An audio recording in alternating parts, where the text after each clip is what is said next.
జగన్మోహన్ రెడ్డి గారు పెన్షన్ పథకాలు అమలు చేసేవాళ్ళు వాలంటీర్లతో గత ప్రభుత్వంలో 250 పెంచుకుంటూ పోతా అని చెప్పాడు మరి జగన్మోహన్ రెడ్డి గారు. ఇప్పుడు మనం అనుకున్న రీతిలో కూటమి ప్రభుత్వంలో జగన్మోహన్ రెడ్డి గారు, మన పవన్ కళ్యాణ్ గారు, అలానే చంద్రబాబు నాయుడు గారు కలిపి మొత్తం 7,000 రూపాయలు అయితే అందజేస్తా ఉన్నారు. మళ్ళీ వచ్చే నెల నుంచి ఒక్కసారి 1,000 రూపాయలు పెంచిన ఘనత ఎవరైనా ఉన్నారంటే చంద్రబాబు నాయుడు గారే. మరి అవ్వాతాతలకి ఈరోజు టైం ఎంతండి? 5:30 అయింది. మేము చెప్పిన దానికల్లా ముందే వచ్చాము. మరి బోండా ఉమామహేశ్వరరావు గారి ఆదేశాల మేరకు మేము మా డివిజన్లో మా కర్తవ్యం నిర్వర్తిస్తున్నాం, మా వాలంటీర్లతో కానీ అలానే మా డివిజన్ ప్రజలతో. ఇది అమ్మా, ఈరోజు నుంచి మీకు మన గత ప్రభుత్వంలో కన్నా బాబు గారు చెప్పిన దానికి 3 రెట్లు పెంచారు. అంటే 7,000 రూపాయలు అందజేశారు. వచ్చే నెల నుంచి మళ్ళీ మీకు 4,000 రూపాయలు వస్తాయి. ఓకేనా? మీకు ధన్యవాదాలు. ఎందుకంటే చంద్రబాబు నాయుడు గారిని గెలిపించుకున్నందుకు మనం చాలా కృతజ్ఞతలు తెలుపుకోవాలి సార్. ఓకేనమ్మా? చాలా మంచి రోజులు వచ్చినాయని చెప్పుకోవాలి ప్రభుత్వం గెలిపించుకున్నందుకు.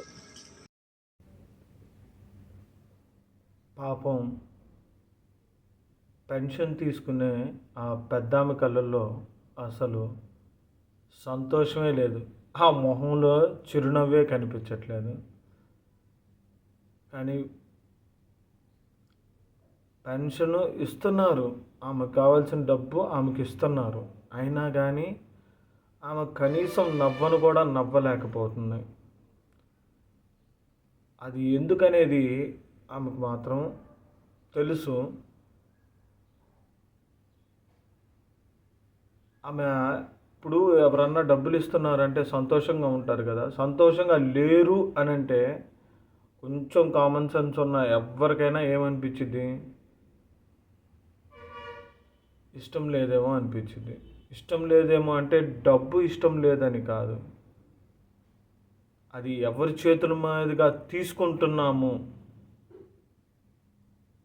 అనే దాని మీద ఒక రకమైన బాధ ఉంటుంది. ఆ బాధ ఆమె మొహంలో ఉంది. జగన్మోహన్ రెడ్డి గారు, మీరు మీ ప్రజల్ని, మిమ్మల్ని ఎంతగానో ఇష్టపడ్డ మీ ప్రజల్ని మీరు ఏ పరిస్థితుల్లో వదిలేరు అనేది కాస్త గమనించుకోండి. అర్థమైందా? అది ఇప్పుడు వాళ్ళ పరిస్థితి ఎలా ఉందంటే, కరవమంటే కప్పకు కోపం, విడవమంటే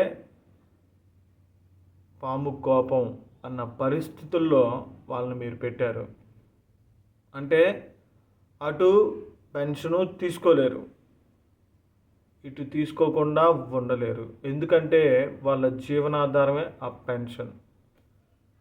కానీ మీ చేతుల మీదుగా తీసుకుంటే బాగుండేదే అన్న బాధ ఆ పెద్దావిడ కళ్ళలో, ఆ పెద్దావిడ మొహంలో కనిపిస్తుంది. చూడండి జగన్మోహన్ రెడ్డి గారు, మీ ప్రజల బాధ చూడండి.